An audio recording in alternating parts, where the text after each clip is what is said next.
আসসালামু আলাইকুম। এই তো রান্না করতে চলে আসছি। আজকে রান্না করছি ছোট মাছ।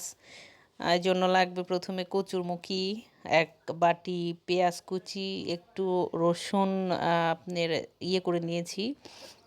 আর তারপরে দিলাম কাঁচামরিচ, ছোট মাছ, লবণ, মরিচের গুঁড়া, হলুদের গুঁড়া এবং সরিষার তেল দিয়ে এটা সুন্দর করে হাত দিয়ে মাখিয়ে নিতে হবে অনেক সুন্দর করে।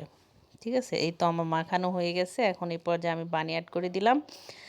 পানি দিতে হবে একটু বেশি করে, কারণ কচুর মুখিটা তো সিদ্ধ হতে হবে, তাই না? এই তো আমার রান্না হচ্ছে।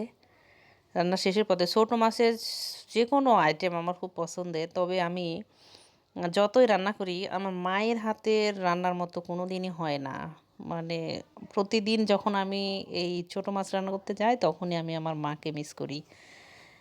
আর এ পাশে আমি রান্না করে নিচ্ছিলাম গরুর ভুঁড়ি। গরুর ভুঁড়ি আবার আমার ছেলের খুবই পছন্দের। এই তো হয়ে গেছে, খাচ্ছিল আমার পুত্রধর। পুত্রধনের খাওয়া এই তো দেখেন, ও খাচ্ছিল আর আমাকে বলছিল খাও।